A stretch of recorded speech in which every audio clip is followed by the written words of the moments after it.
اعوذ باللہ من الشیطان الرجیم بسم اللہ الرحمن الرحیم۔ تمام حاضرین و ناظرین کو السلام علیکم ورحمۃ اللہ وبرکاتہ۔ امید ہے کہ آپ سب صحت اور ایمان کی بہترین حالتوں میں ہوں گے۔ تو یز آپ لوگوں سے جو میں نے پچھلے لیکچرز میں جو بات کی تھی وہ ہمارا ٹاپک تھا توبہ اور خود احتسابی۔ یہ پہلی سٹیج ہوتی ہے جب کہ آپ خود اپنی گناہوں کو یا اپنی ذات سے وابستہ اعمال کو چیک کرتے ہیں کہ میں کس سٹیج پر کھڑا ہوں، کہ مجھ سے کوئی غلطی تو نہیں ہو رہی، یا میں کوئی ایسا کام تو نہیں کر رہا جس کی وجہ سے میرا رب مجھ سے ناراض ہے، یا کوئی ایسی چیز تو نہیں ہے جو میرے اور میرے رب کی جو سفر ہے، یعنی اللہ کے ساتھ میرا جو تعلق ہے وہ کس قسم کا ہے، اور میں کیا اس کو راضی کر پا رہا ہوں یا نہیں کر پا رہا، میری عبادات قبولیت کے درجے پر ہیں یا نہیں ہیں۔ تو کہنے کا مقصد یہ ہے کہ جو ہماری زندگی ہے یہ بہت محدود ٹائم کے لیے ہے، یہ اللہ کی عطا کردہ جو ٹائمنگ ہے جس میں ہم نے اپنے رب کو راضی کرنا ہے، یہ ایک آزمائش کا دور ہے، اور اس کے اندر ہمارے لیے ایسے ہی ہے کہ جو شیطان ہے اور نفس ہے، یہ دو ہمارے اندر سے شیطان کی جو اندر سے وہ نفس کی قوتیں ہیں، اگینسٹ قوتیں جو کہ ہمیں خواہشات نفس جو ہیں وہ ہمیں پریشان کرتی ہیں اور ہمیں گناہوں میں مبتلا کر دیتی ہیں، اور باہر سے شیطان جو ہے ابلیس ہے وہ ہمیں اس کی طرف لے کے جاتا ہے۔ پیغمبروں کے ساتھ بھی بہت ساری ایسی آزمائشیں بھی آئیں ان پر، اور ان کے ساتھ بھی ایسے معاملات رہے ہیں کہ اللہ تعالیٰ کی طرف سے ان کو ایسی ایسی آزمائشوں میں ڈالا گیا، اور وہاں پر ہم دیکھتے ہیں کہ اس وقت بھی جو اس کی کارگزاریاں تھیں شیطان کی، ابلیس کی، اس نے نہیں چھوڑا ان کو، اور پوری دنیا میں جتنا بھی شر فساد اور جتنی بھی برائی ہے جس کا جڑ ہے وہ شیاطین ہیں، جن کی وجہ سے یہ سب کچھ ہوتا ہے، اور کیونکہ اس نے مہلت لے رکھی ہے۔ اب اس کے اگینسٹ اگر ہم اپنی قوتوں کا مطالعہ کرتے ہیں کہ ہم نے کیا اپنے آپ کو جج کرنا ہے جب آپ اس سٹیج پر پہنچے ہیں، تو سب سے پہلے خود احتسابی ہے کہ اپنے آپ کو چیک کرنا کہ میں کس مقام پر کھڑا ہوں۔ تو یہ جو کتاب قرآن کریم ہے اس میں اللہ تعالیٰ نے اپنے برگزیدہ پیغمبر محمد صلی اللہ علیہ وسلم کی زبانی بندوں کو اپنی ایسی عبادات اور تابع داری کا حکم دیا ہے جس سے اس کی رضا اور خوشنودی حاصل ہو سکے، اور آخرت کی زندگی میں بھی وہ سرخرو اور کامیاب ہو سکیں۔ تو وہ تمام چھوٹے بڑے گناہ جن سے سختی سے منع کیا گیا ہے، اور اگر اس کے لیے اللہ نے ہمیں پھر بھی ایک مہلت دے رکھی ہے کہ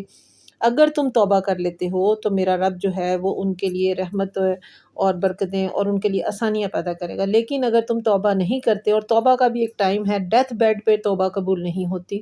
اور توبہ کے لیے ایک وقت مقین ہے جب کہ آپ نے اپنے گناہوں سے توبہ کرنی ہے اور اس کی طرف لوٹ کر جانا ہے اور اپنے سچے دل سے توبہ کرنی ہے۔ دوسری چیز کہ توبہ میں استقامت ہونا ضروری ہے، توبہ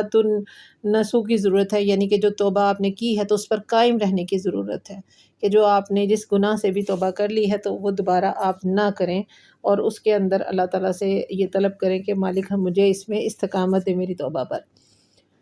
تو جو شخص بھی برائی کرے گا، گناہ کرے گا، تو وہ عذاب الہی کا شکار ہوگا، اور جو وہ اللہ کی فرمانبرداری کرے گا تو وہ اس کی نعمتوں سے مالا مال ہوگا۔ تو کہنے کی بات یہ ہے کہ جب انسان ایک گناہ کرتا ہے تو اس کے دل پر ایک سیاہ دھبا پڑ جاتا ہے، اور جب وہ توبہ کرتا ہے تو وہ دھبا صاف ہو جاتا ہے۔ اسی طرح سے یہ جو توبہ کا عمل ہے یہ ایک رنگ کاٹ کا عمل ہے، جس طرح سے ہم کسی کالے کپڑے کو وائٹ کرنے کے لیے رنگ کاٹ سے گزارتے ہیں، تو اسی طرح سمجھ لیں کہ یہ جو توبہ کا عمل ہے اگر آپ اس سے نہیں گزرتے تو ایسا ہی ہے کہ جب آپ کنٹینیوسلی برے کام کرتے رہیں گے تو وہ سیاہ دھبے بڑھتے بڑھتے بڑھتے بڑھتے پورے دل کو سیاہ کر دیں گے، اور آپ کے اندر معصیت کی سیاہی بڑھتی چلی جائے گی، گناہ کی سیاہی بڑھتی چلی جائے گی، اور نور ختم ہوتا چلا جائے گا انسانیت کا۔ اسی طرح سے جب آپ توبہ کریں گے تو اللہ تعالیٰ کہتے ہیں کہ جب آپ نیک کام کرتے ہیں تو آپ کے دل میں ایک نور کا نقطہ پیدا ہوتا ہے، اور یہاں تک کہ آپ نیک کام پر مداومت کرتے ہیں، بار بار نیک کا عمل کرتے ہیں، ذکر اذکار کرتے ہیں، عبادت کرتے ہیں، اللہ کو یاد کرتے ہیں، جتنے بھی نیک کام کرتے ہیں تو آپ کے اندر نور جنریٹ ہونا شروع ہو جاتا ہے۔ تو اچھائی اور خیر جو ہے وہ نور لے کر آتا ہے، اور برائی اور گناہ جو ہے وہ معصیت اور جو اندھیرا ہے وہ گناہ کی سیاہی ہے وہ لے کر آتا ہے۔ تو اب یہ دونوں ایک دوسرے کے اپوزٹ ہیں، آپ نے اس سے سمجھنا ہے اس چیز کو کہ میرے قلب کی کیا کیفیت ہے، میرے قلب کا کیا حالات ہیں، یہ آپ نے خود جج کرنا ہے اپنے لیے، کیونکہ کسی کی نصیحتوں سے یہ چیزیں نہیں بدلتی۔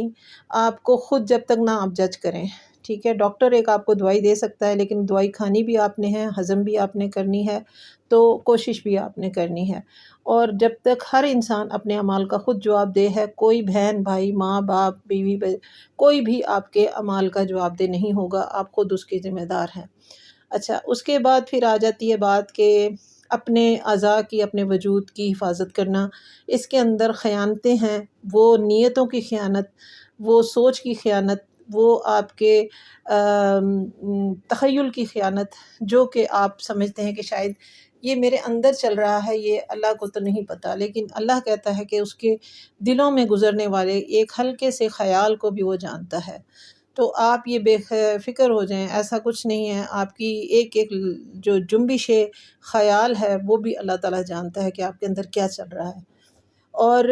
یہ سب چیزیں ریکارڈڈ ہیں، اور آپ کو قیامت کے روز آپ کے اعضاء خود جواب دیں گے اللہ کی بارگاہ میں، اور یہ خود بولیں گے کہ اس بندے نے میرے ہاتھوں سے